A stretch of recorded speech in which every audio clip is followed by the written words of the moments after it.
Buenos días a la América Latina, buenas tardes Europa, bienvenidos todos.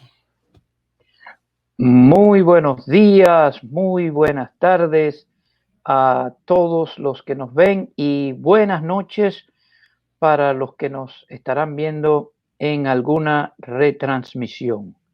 Amén. Desde acá de Cleveland les saludamos en este día y le invitamos desde ya a compartir con sus amigos. Adelante, Obispo Vidal. Exacto, este es el tiempo de compartir, el tiempo informal y voy a introducir de paso a David.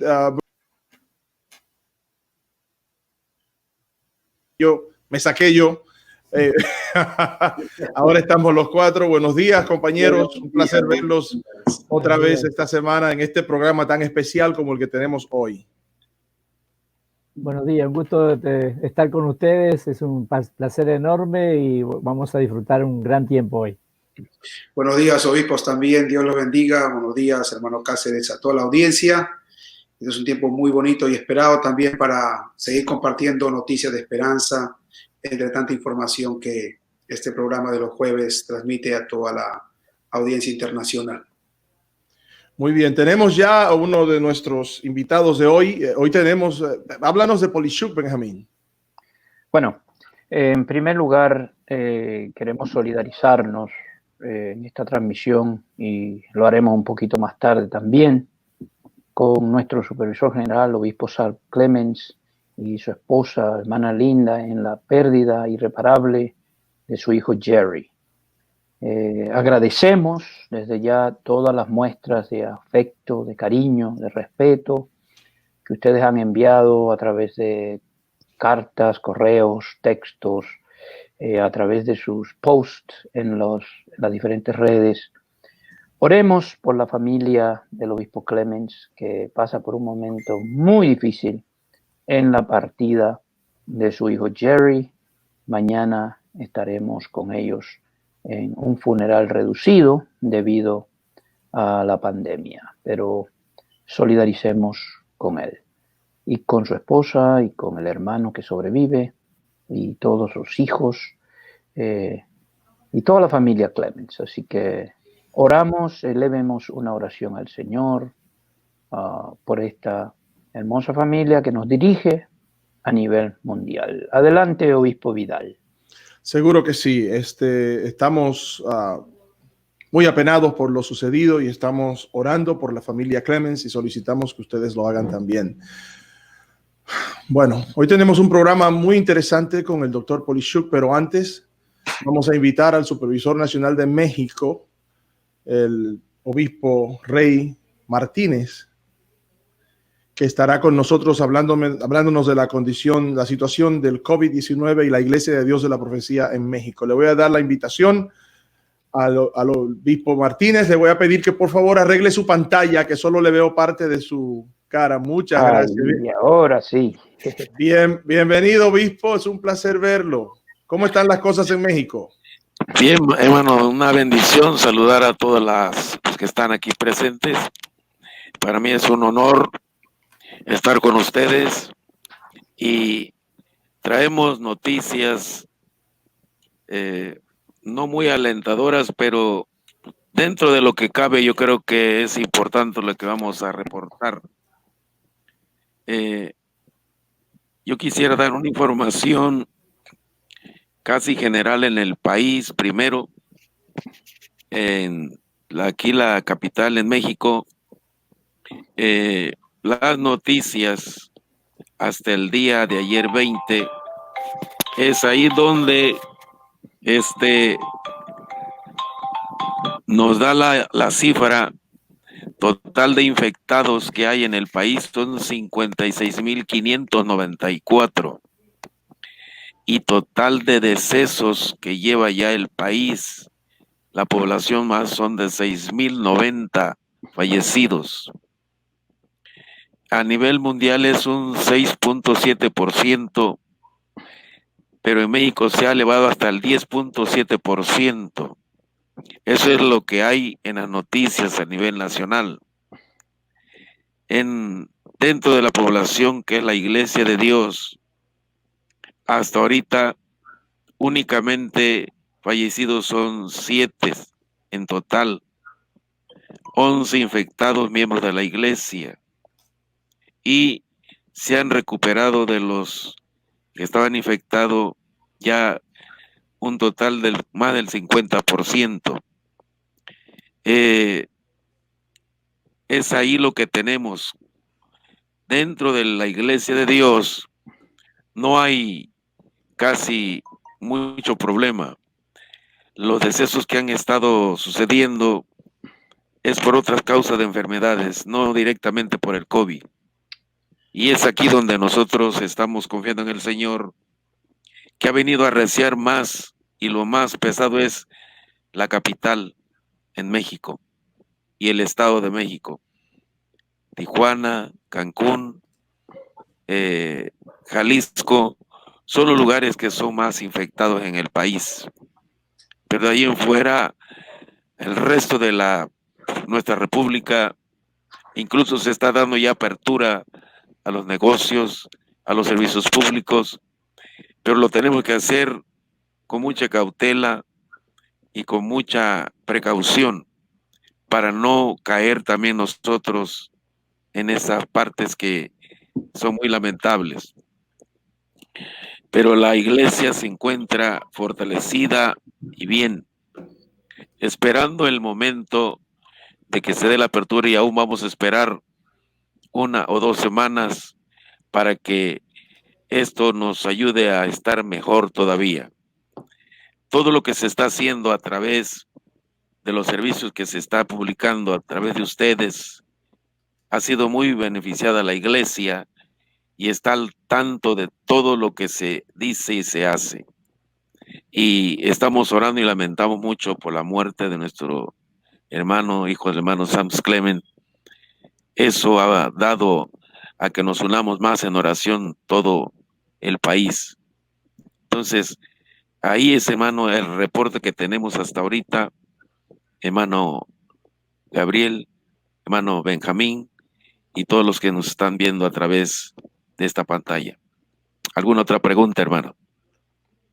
Hermano Rey, durante la pandemia, en nuestra área, México, Centroamérica y el Caribe, hemos lanzado un proyecto llamado Misioneros Digitales, que ustedes abrazaron de una manera increíble. México es hoy líder en cuanto a esta iniciativa. Estamos plantando comunidades digitales. Háblenos un poquito de cómo ha sido la receptividad del pueblo, de los pastores, de los plantadores en México, y cuáles son los resultados inmediatos que estamos teniendo a través de Misioneros Digitales. Muy bien. Es una de las grandes ventajas que nosotros nos ha bendecido Dios a través de este programa y este proyecto. Es el corazón de Dios, el cual ustedes mismos así lo expresaron, y lo hemos abrazado con tanto esmero, y ha respondido muy favorable. Hoy tenemos un gran número ya de personas que están interesadas, e incluso hay iglesias que están adoptando a este grupo de personas para seguir impulsándolas y apoyándolas.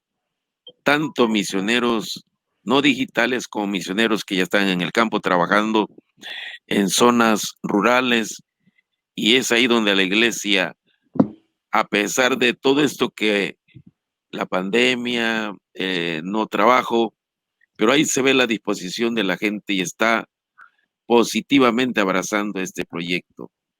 Se ha estado abriendo y ya tenemos el número que se nos está solicitando, ya se ha rebasado. Entonces, vamos por buen camino, hermano Benjamín. Amén. Amén. Amén. Muchas bendiciones. Agradecemos al Señor por México. Sabemos que está siendo azotado. Quizás en América Latina es el país donde más muertos estamos teniendo. Luego Brasil, entendemos que está siendo azotado muy fuertemente, moviéndose rápidamente al segundo lugar ahí muy cerca de Rusia. Y lamentamos mucho lo que está sucediendo, pero la Iglesia del Señor, como decimos en Centroamérica, México y el Caribe, la Iglesia no está cerrada. La Iglesia está más abierta que nunca. Hoy tenemos un programa especial. Muchas gracias, Obispo Rey. Agradecemos por su informe muy detallado de lo que está sucediendo y lo que Dios está haciendo en medio de la crisis.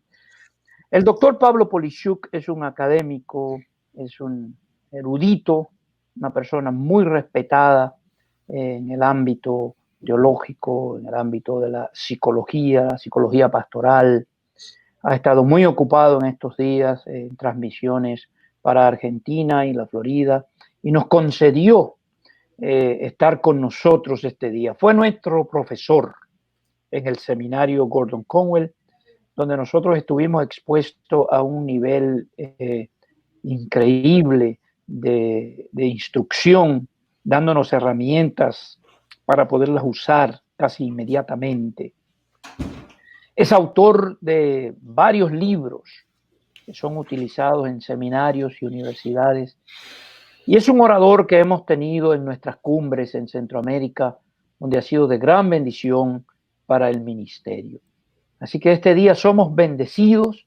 Él nos dará herramientas a cómo lidiar con la pandemia y nuestras emociones y qué debe hacer la iglesia en días como estos para estar al tanto y para ministrar a nuestras emociones, a nuestra salud mental en días tan difíciles como estos. Adelante, Vidal. Seguro que sí. Tenemos mientras tanto a los compañeros en los dos extremos de la nación norteamericana de Estados Unidos. Es el pastor Cáceres, que está en Boston, Massachusetts, en Lynn, en Lynn, Massachusetts, y en Stanton, California, en la zona de Los Ángeles, está el pastor David Bruno. ¿Cómo está la situación? En un minuto cada uno tenemos, antes de presentar al doctor Polishuk. ¿Cómo está la situación en California, David? Referencia a la iglesia, me refiero a la iglesia. Sabemos los números de California están en las noticias, pero no los de la iglesia. Sí, habíamos tenido un reporte de aproximadamente de 10 personas de la iglesia que habían sufrido también este detalle de ser infectados. Ya un reporte capaz de una persona que ha muerto y se sigue monitoreando esta situación.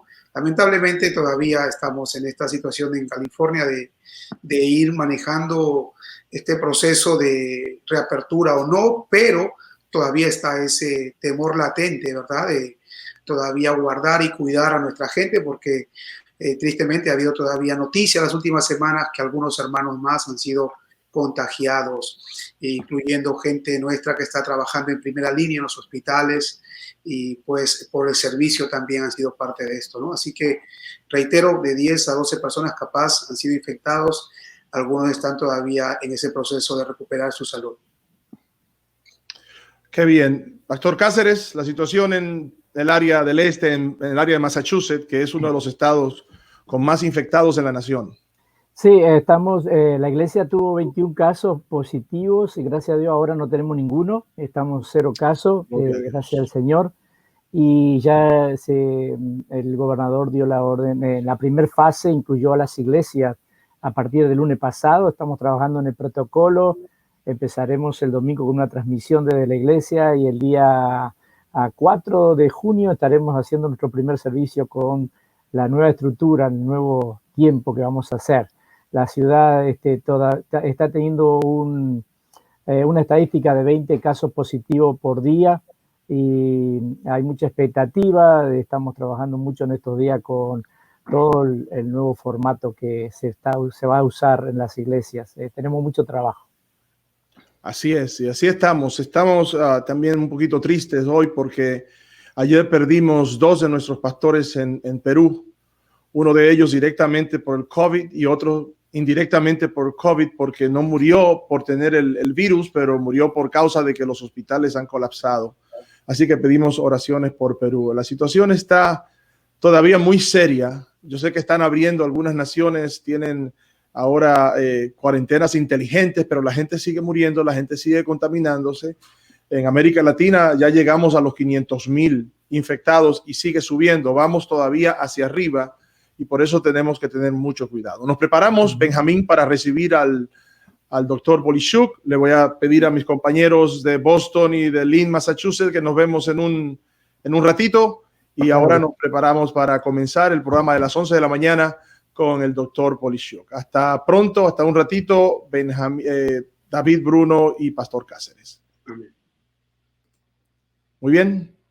Son las 10:59 de la mañana y estamos casi preparados para recibir al doctor Polishuk. Así que bienvenidos todos los que están entrando a la transmisión ahora.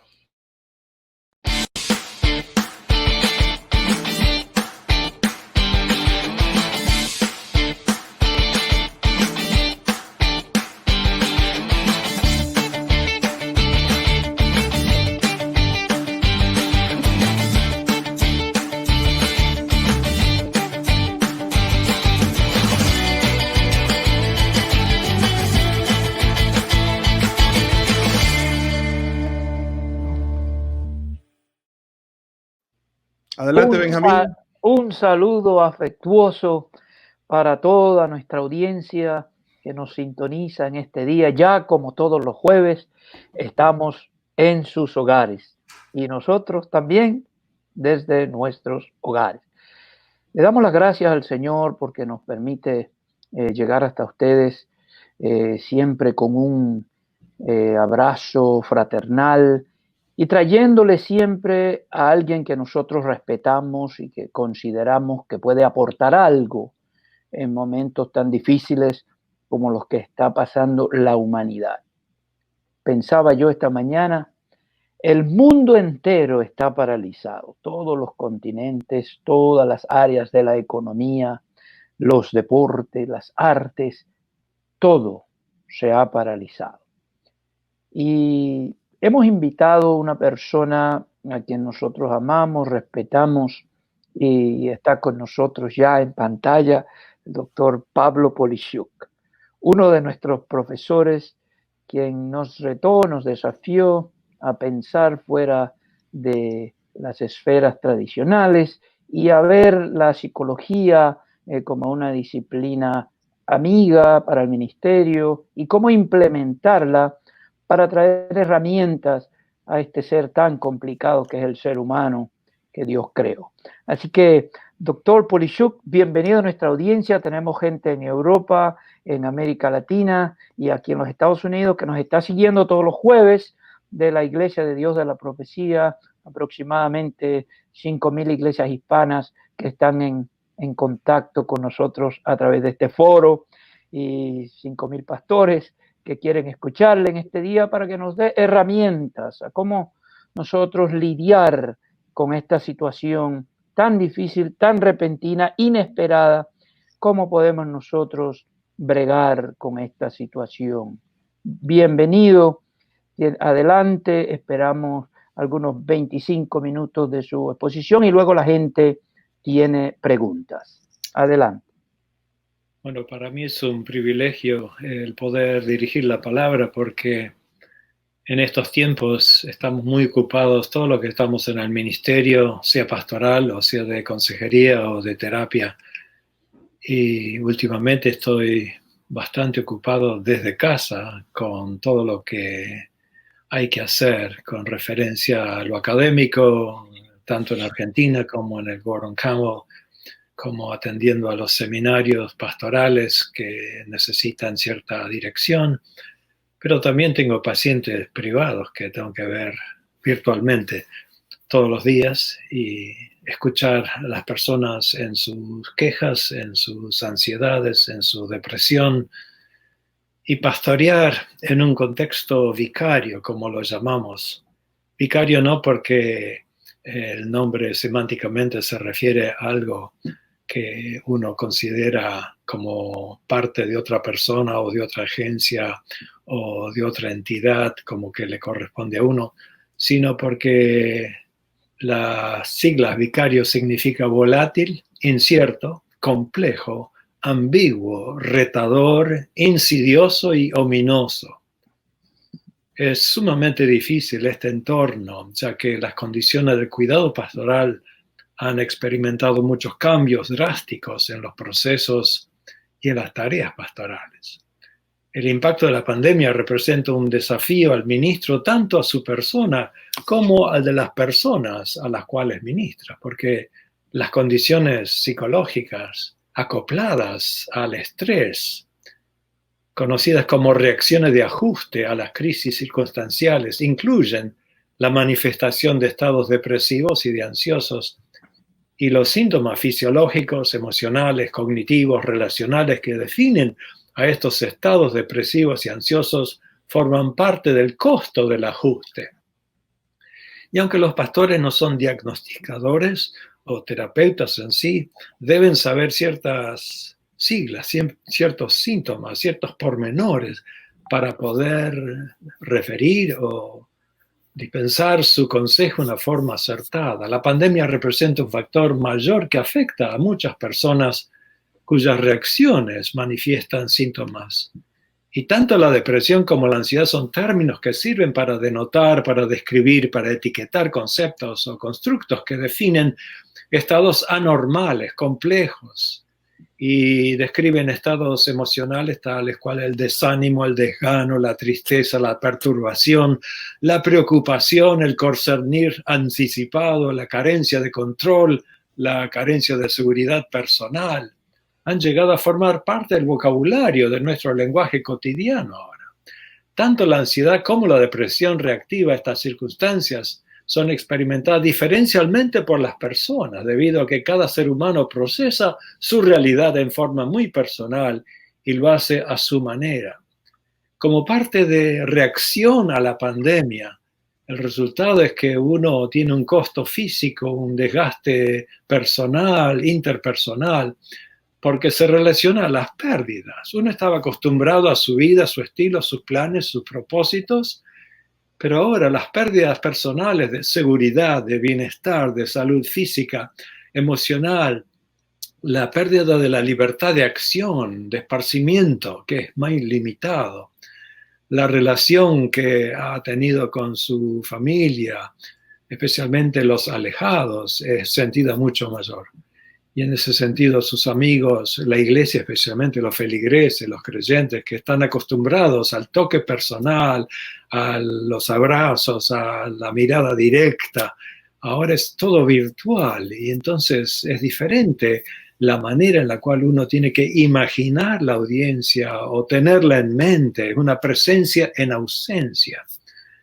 Las ocupaciones de la gente han sufrido, los trabajos, lo material. Es un golpe muy fuerte para muchas familias, la carencia de dinero y también la pérdida de vida. Lamento mucho la pérdida de 2 pastores en Perú y cuántos otros pastores están sufriendo, no solamente del coronavirus, sino de las cosas asociadas, los ataques cardíacos o la hipertensión y cuántas cosas más, ni son atendidos porque las camas no existen, los médicos son carentes y todas esas cosas ayudan a que la pandemia aumente su efecto en otras enfermedades.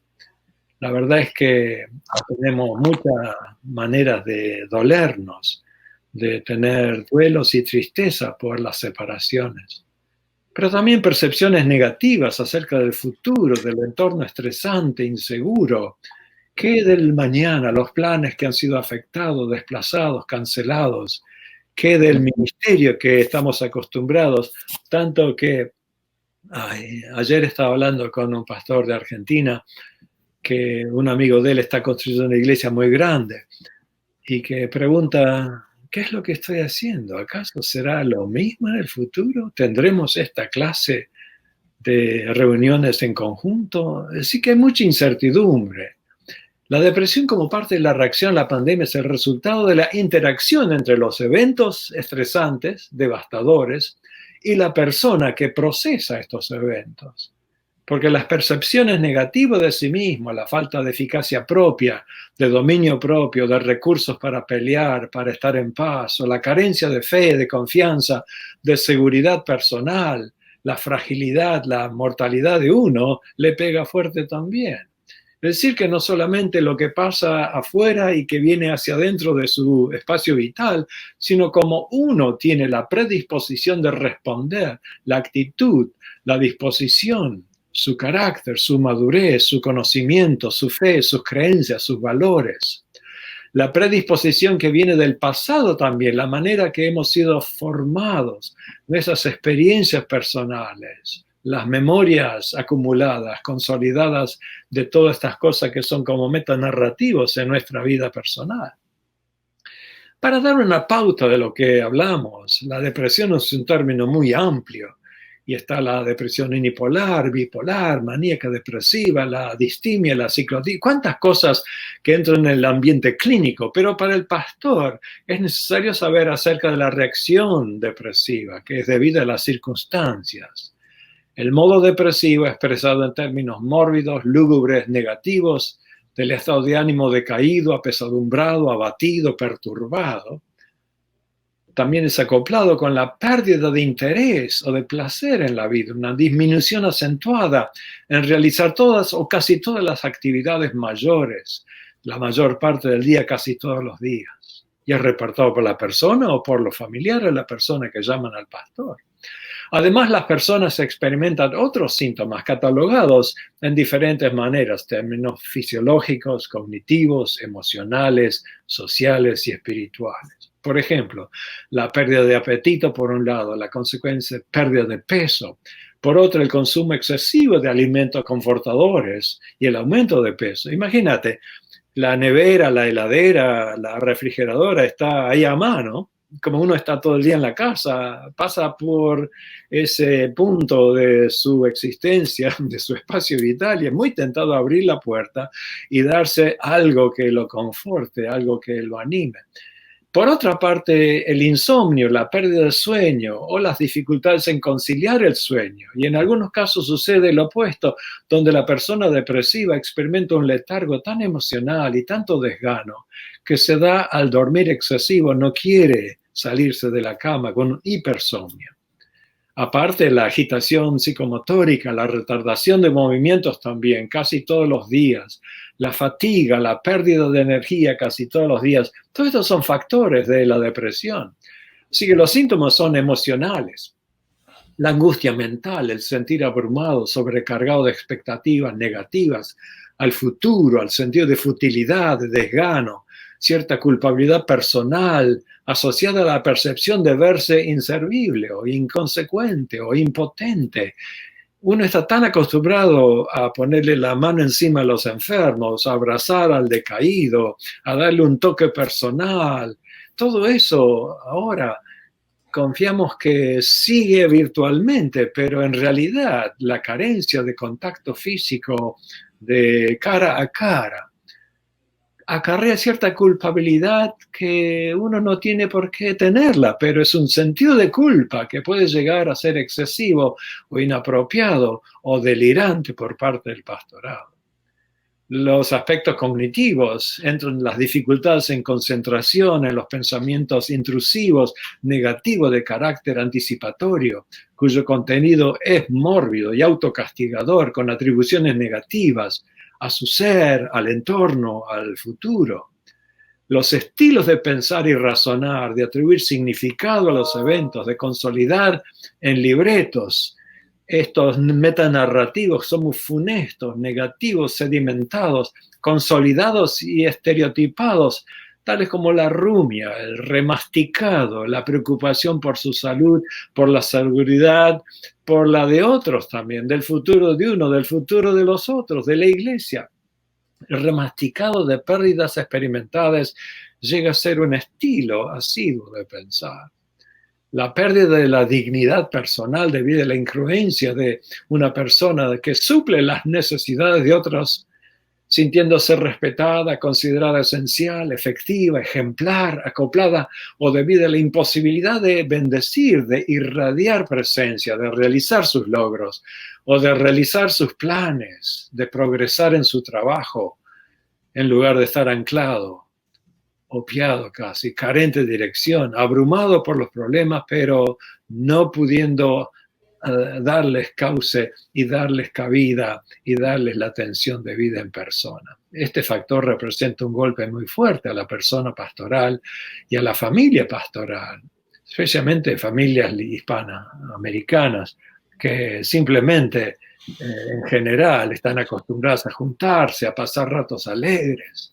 La pérdida de libertad de esparcimiento, de entretenimiento social, del goce de los placeres comunes, se acopla a la ansiedad también. La ansiedad es otro sistema emocional aberrante, porque se acopla mucho la ansiedad. Tal vez 2/3 partes de las personas con ansiedad también tienen depresión, así que son como dos caras de la moneda.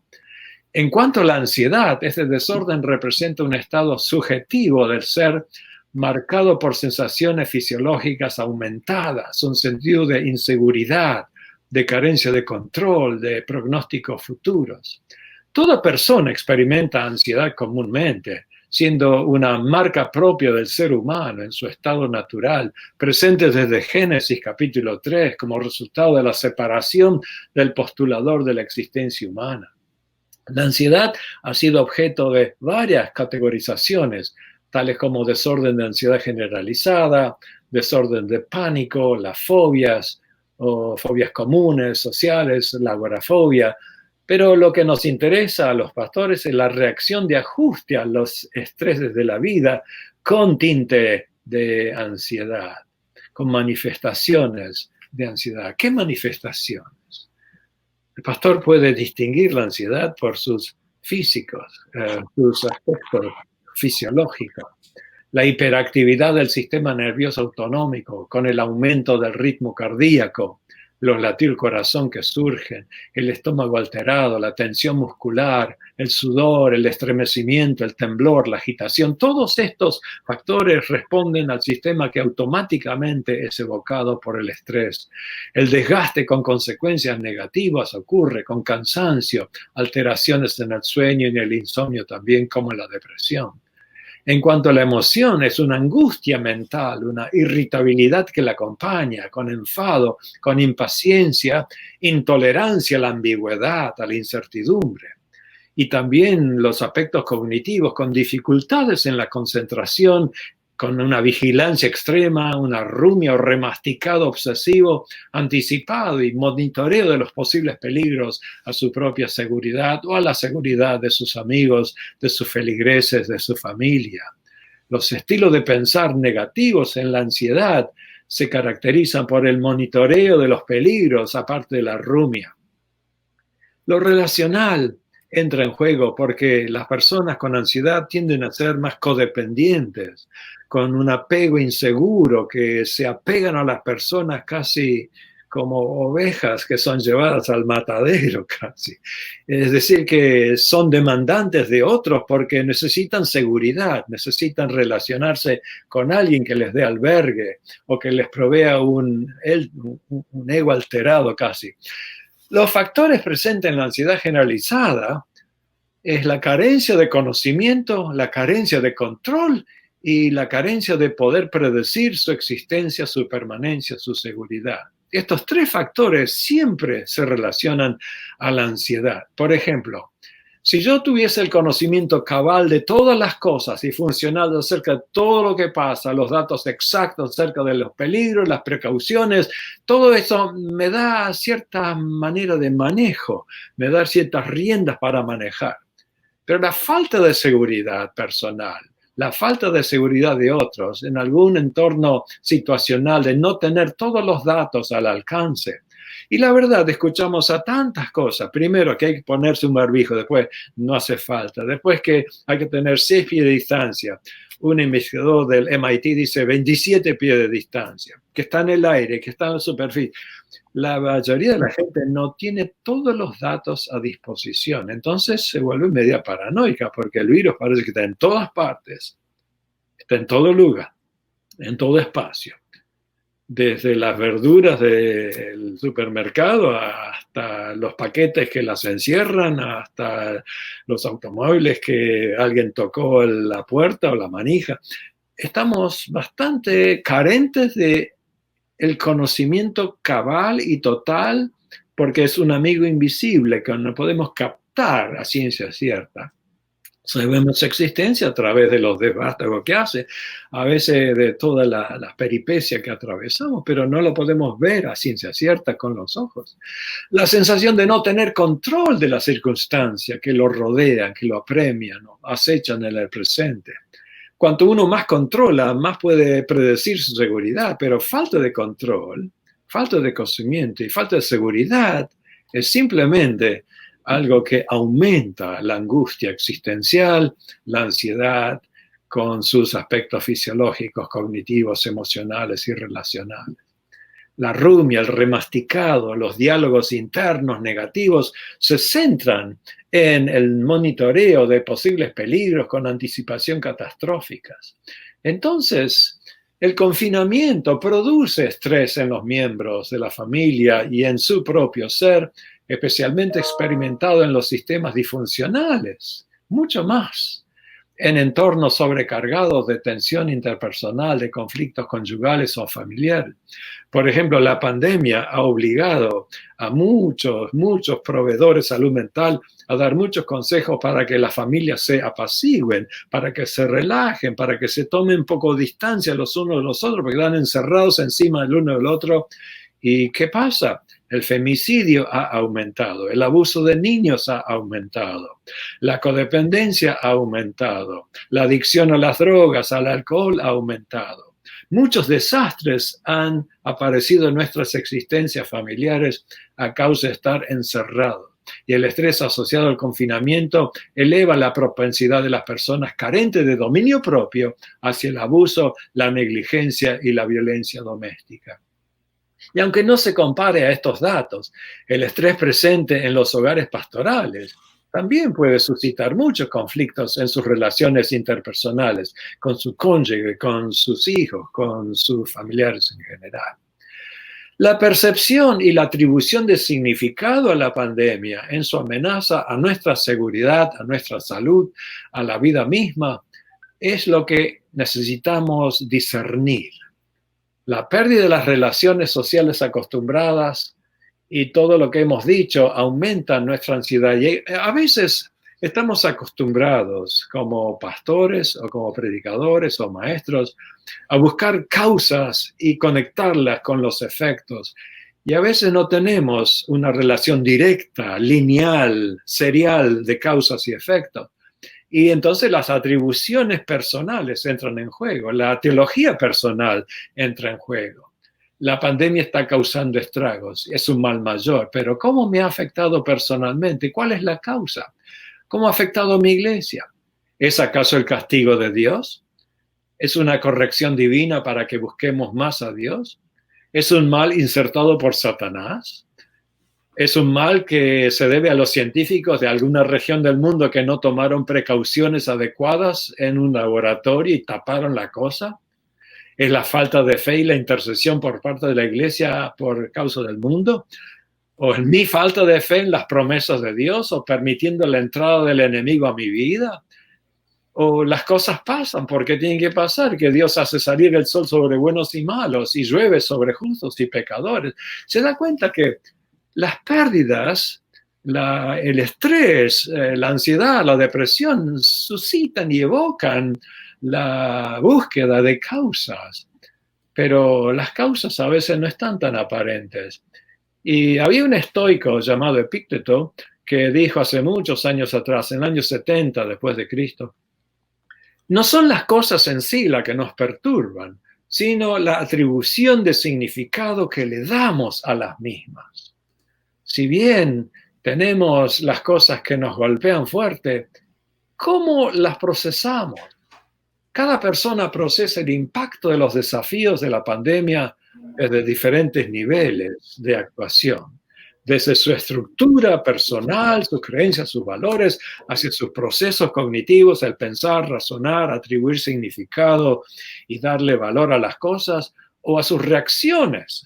Las reacciones directas al estrés, al impacto de cualquier manera de ser golpeados, nos hace pelear o escapar. O a veces, si es muy grande, nos congela y nos pone en estupor. Es muy difícil mantener la calma, el relajamiento y decir, y bueno, en vez de decir, oh no, ¿qué está pasando? Es decir, que las reacciones naturales del organismo humano, y déjeme decirle que entre el impacto de un estresante a la reacción del cuerpo humano, de la mente y el cerebro humano, no hay ni siquiera 250 milisegundos, es automática. Uno atiende a la cosa con pelea o con escape, porque el relajamiento no es simplemente algo que es natural. Tenemos que aprender a relajarnos, tenemos que practicar el relajamiento. Por ejemplo, la devoción, la meditación, el estar quietos y ver la salud de Dios. Es algo que viene a través del entrenamiento en la piedad, el entrenamiento en la presencia de Dios, el entrenamiento de gobernar su cuerpo, su mente, con lo que llamamos el dominio propio, que figura en el fruto del Espíritu en Gálatas capítulo 5, verso 22-23. El dominio propio es la capacidad de responder a las vicisitudes, a las contingencias, a los desafíos de la vida con aplomo, con certeza, con sabiduría. No solamente conocer, sino entender la realidad. Y no solamente conocer y entender, sino actuar sabiamente. La sabiduría edifica con el entendimiento que le atribuimos a las cosas, y el entendimiento se basa en los datos empíricos del conocimiento real. Entonces, la persona que reacciona al estrés de la vida desde su ser interior responde deliberadamente con dominio propio. Lo hace ni siquiera pensando, cuando se entrena tanto en la piedad, en el ejercicio de la presencia de Dios, en la fe, la confianza en Dios, está casi embutida esa capacidad de decir, Dios dio, Dios quitó, gloria a Dios. Pero no es una facultad natural. Es aprendida a través del ejercicio de la oración, de la meditación, de la práctica de la presencia de Dios. Porque si no, uno está directamente sujeto a sus reacciones naturales. ¿Qué reacciones? Automáticas. Y depende si se ha formado y crecido espiritualmente, renovado y empoderado por el Espíritu Santo, o todavía reacciona de acuerdo a su capacidad carnal. Aunque potencialmente cada cristiano puede hacer frente a las circunstancias y vencerla, no todo cristiano logra actualizar su potencial con el cual Dios lo ha formado, reformado, transformado y conformado a la imagen de Jesucristo. Su crecimiento, su formación espiritual, sus valores, sus creencias, su fe, su confianza en Dios entran en juego. Y los pastores no escapamos de la posibilidad de reaccionar al estrés de manera automática, desde el impacto de este desafío a nuestras reacciones en esos milisegundos. Pero, ¿qué procesado le damos a las cosas? La manera en las cuales cognitivamente pensamos, razonamos, percibimos, atribuimos significado, juzgamos, decidimos actuar, y entonces acoplamos nuestras emociones, evocamos espontáneamente sentimientos que surgen de nuestro ser. Entonces podemos ver que hay muchas cosas que podemos aprender de la Escritura y desafiar sistemáticamente los errores en el pensamiento. En vez de decir que la crisis es vista como un castigo de Dios, puede ser una oportunidad para tratar con Dios con fe y esperanzas. En lugar de ver la crisis que no encuadra en la voluntad de Dios, verlo como un evento que cabe dentro de la voluntad soberana de Dios. La crisis que puede impedir nuestra oración o dar gracias a Dios puede ser considerada una oportunidad de dialogar más profundamente, acentuada y personalmente con Dios. La crisis como un instrumento diabólico que golpea a la persona y destruye su imagen, su estima, su eficacia, su salud, puede ser una ocasión de mantener el aplomo espiritual con fe y valor y resistir, y para que huya de nosotros y mantenernos confiados en la presencia de Dios. La crisis define a una persona como una víctima o permite que surja un luchador, un héroe moderno de la fe. Es un sistema de peligro, pero ofrece la oportunidad de vencerlo. Varios pasajes bíblicos aluden al estado de ánimo negativo, perturbado, abatido, abrumado del alma, como así también las experiencias corporales físicas asociadas a tales estados registradas en un lenguaje metafórico. Estos pasajes han sido usados por varios intérpretes para diagnosticar a los antiguos. Por ejemplo, mi corazón se derrite como cera. Me veo uno con el piso, dice un salmo. Mis huesos están abatidos. Todas tus ondas, todas tus olas han pasado sobre mí. En los salmos 22, 31, 39, 42, ¿cuántos salmos hablan de los embates que afligen al alma y que afligen al cuerpo? El libro de Job está lleno de alusiones. Elías y su experiencia de depresión, o Jeremías, o Jonás, Saúl, y cuántos personajes experimentaron los embates de la vida.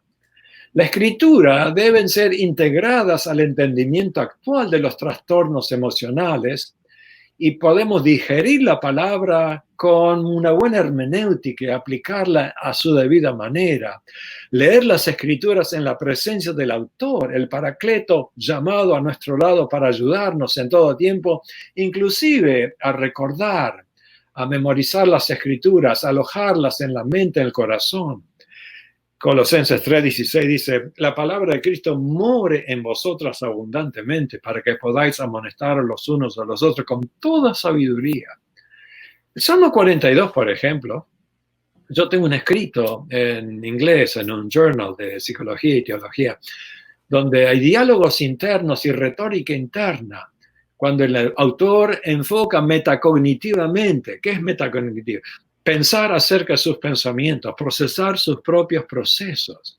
Y a plena conciencia sobre el texto, estamos hablando del Salmo 42, el autor se retrae y es objetivo acerca de su propia subjetividad, asesora sus diálogos internos, sus deliberaciones, conjeturas, preocupaciones, y dice, ¿por qué estás tan turbada dentro de mí, mi alma? ¿Qué es lo que te aflige? ¿Por qué estás patas para arriba, por así decirlo, en el original hebreo? Entonces, cuando está diciendo, cuánto me acuerdo de mis amigos, cómo los guiaba al templo, cómo yo alababa y todo eso, y ahora estoy tan lejos, depresivo. Cuando el diálogo interno es negativo y deliberativo y rumiante, uno puede emplear una conciencia plena y parar la música y emplear conciencia aguzada, enfocada con intención de tener que personalizar las expresiones del salmista. ¿Por qué te abates, alma mía, y te conturbas dentro de mí? El alma como centro físico, cognitivo, emocional, relacional, espiritual del ser humano, y entonces puede dirigirse de la misma forma y decir, espera en Dios, aún he de alabarle. Primero uno se escucha a sí mismo y sondea sus emociones, sus pensamientos, sus pérdidas, su nostalgia. Pero después no se cabe una fosa en la cual no puede salir. No, empieza a levantar su ánimo y en vez de dialogar negativamente, ahora tiene una retórica interna donde se da un comando, donde se da un aliciente, donde se exhorta a sí mismo y se dice a sí mismo metacognitivamente, espera en Dios, aún he de alabarle. Entonces uno puede orar aun cuando no siente la presencia de Dios o desafía sus pensamientos, sentimientos, explorándolos en diálogo, se exhorta con retórica, con fe y esperanza, se aferra a la comunidad de fe y alaba y canta y bendice a Dios a pesar de su angustia, porque redefine, reenmarca, reatribuye significado a la realidad. Y la fe representa ese esfuerzo proactivo de ser empleado de manera tal que sobrepuja a las evidencias negativas, a las peripecias, aun cuando no hay evidencias empíricas que le animen o que produzcan paz en su alma. Otro salmo, el 46, verso 10, estad quietos y conoced que soy Dios. La reacción natural del ser desafiado por la crisis es algo que afecta a lo fisiológico, tensión muscular, presión arterial, sudor, las glándulas, la endocrinología, la bioquímica. Hay imbalances químicos, cognitivamente los pensamientos negativos, estilos de pensar, la emoción, la ansiedad, el pánico, la depresión, en lo social, en lo espiritual, todo esto. Pero el salmista, también como el que está hablando de parte de Dios como profeta, dice, estad quietos, relajarse, aceptar la realidad tal cual es, realizar la presencia del Cristo resucitado, del Paracleto intercesor, del Dios de paz, dar gracias a Dios en todo. porque la promesa de Jesucristo es: si me amáis, guardad mis mandamientos. Entonces yo les voy a dar algo que el mundo no puede recibir porque no lo ve ni lo conoce, pero ustedes lo van a conocer, al Paracleto, al Consolador, porque mora con vosotros y estará en vosotros. Aparte, en Juan 14, 27 dice: la paz os dejo, pero mi paz os doy. Posicionalmente los hice amigos de Dios otra vez, pero ahora personalmente les doy mi paz dentro de su fuero interno, su mente y su corazón. Estas cosas os he hablado, dice Jesús en Juan 16, 33, para que en mí tengáis paz. En el mundo tendréis aflicción, pero confiad, yo he vencido al mundo.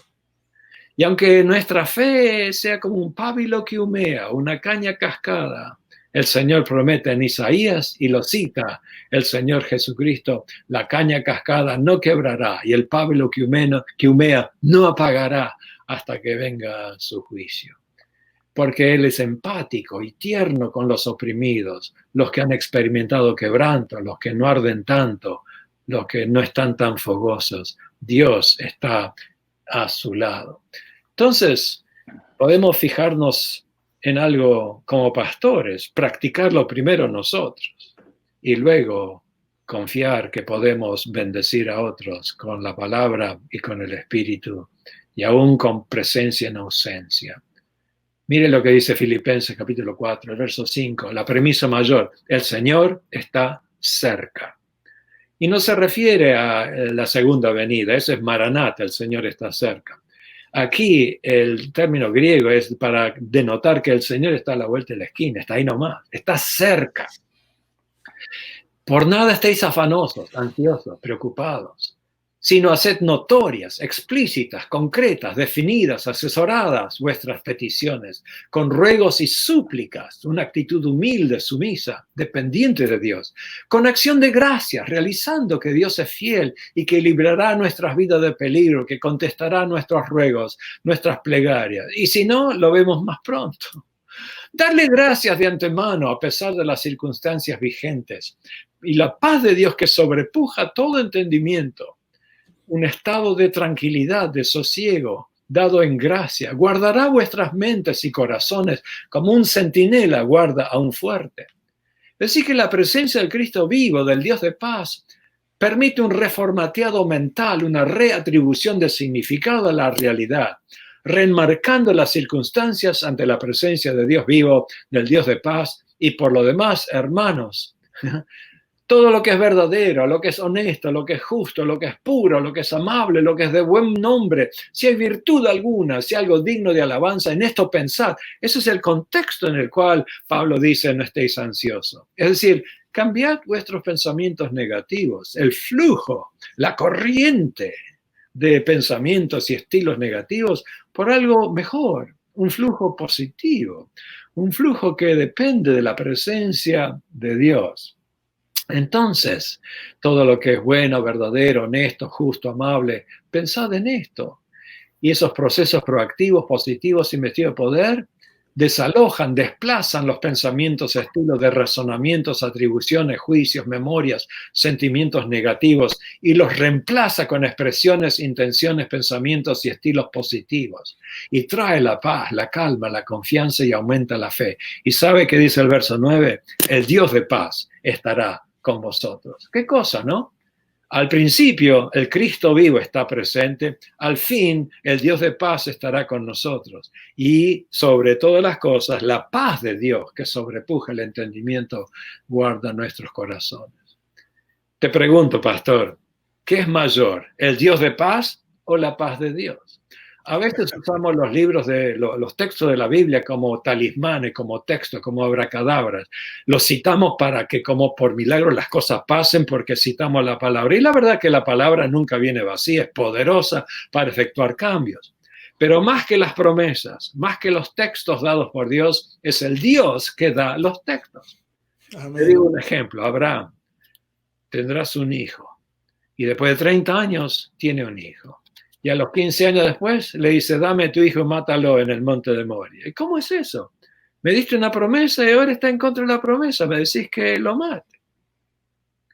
Y Abraham tiene que elegir si confiar solamente en la promesa de Dios o confiar en Dios que da las promesas y aunque parezcan paradójicamente opuestas, confía en el Dios que da las promesas y al tratar de matar al hijo, Dios le para la mano y le da las bendiciones.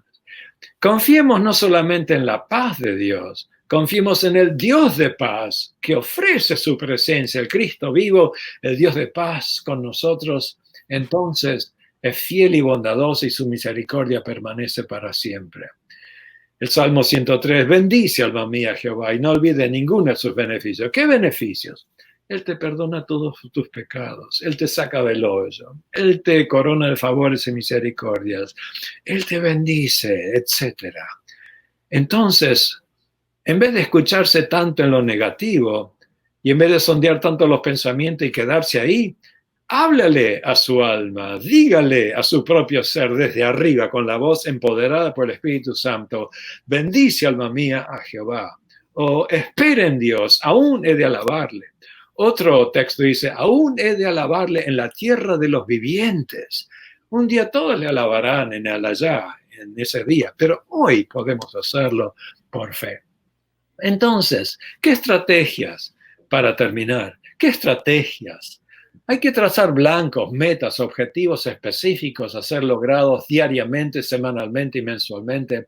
Planear agendas que incluyen tareas positivas a ser abordadas, establecer rutinas saludables tales como dedicar tiempo a la lectura de las escrituras delante de su autor, la lectura de buenos libros, la oración, la meditación, echar las cargas sobre él, la ansiedad porque él tiene cuidado de nosotros diariamente, desalojar nuestras ansiedades, limpiar nuestra mente, renovar nuestra mente.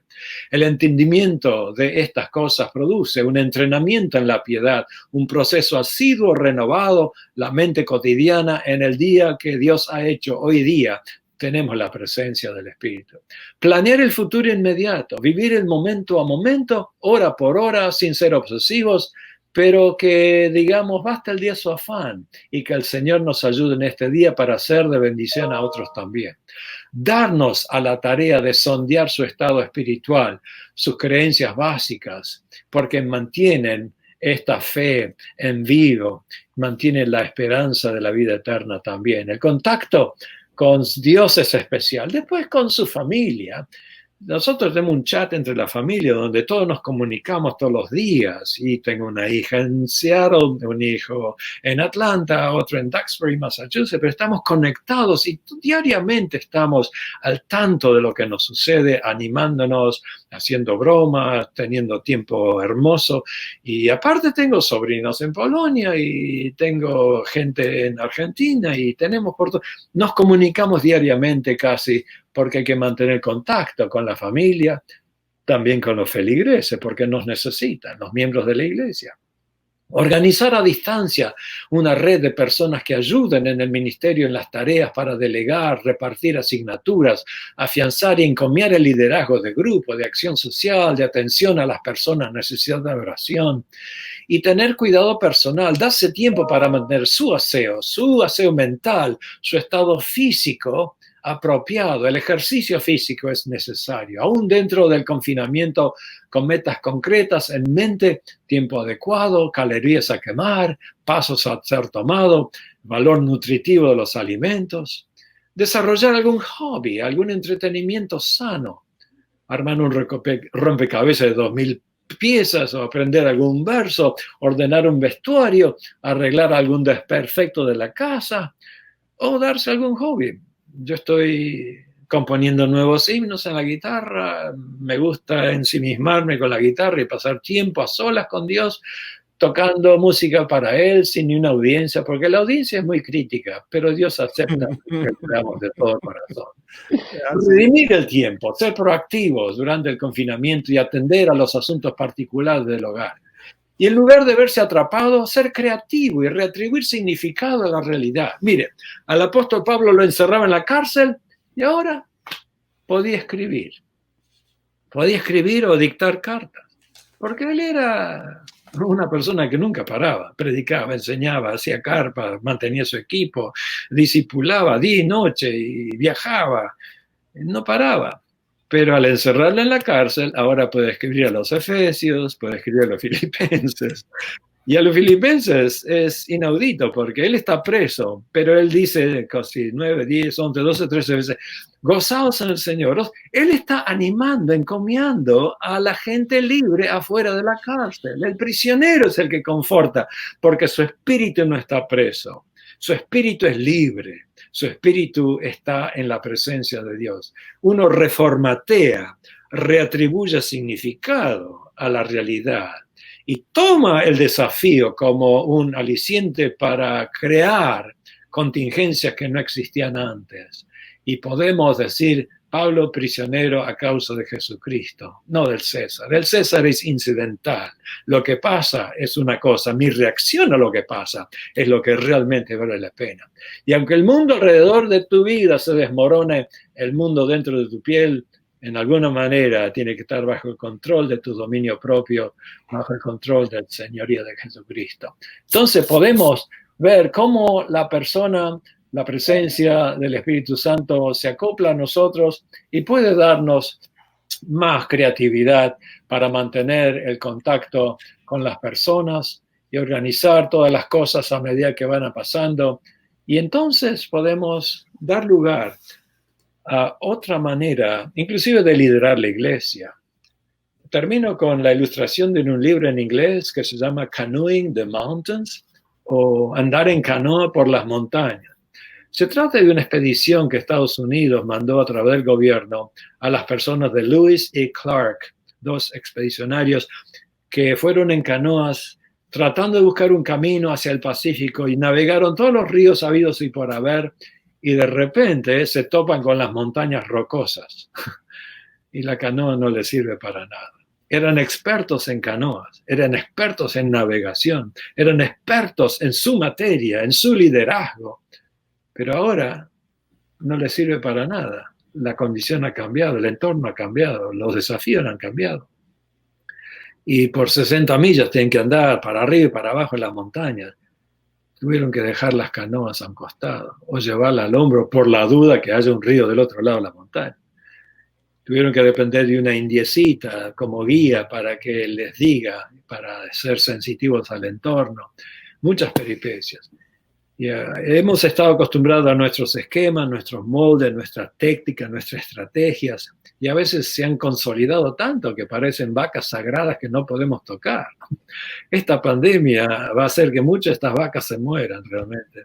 Tenemos que desarrollar otras estrategias, otras técnicas, otras maneras de hacer la cosa en cuanto a la iglesia, a las funciones, y estar a tono y al tanto de lo que sucede para no embutirnos, porque en esta vida lo que no se dobla se rompe. Hay que ser flexibles en el proceso de adaptación a las contingencias. Con flexibilidad podemos asimilar, acomodarnos, equilibrarnos y seguir adelante con la bendición de Dios y ser creativos y ejercer nuestro dominio propio. Recuerda, no son las circunstancias lo que nos hace trastabillar, son nuestras reacciones, nuestras percepciones, nuestras atribuciones de significado a la realidad, lo que es realmente interesante.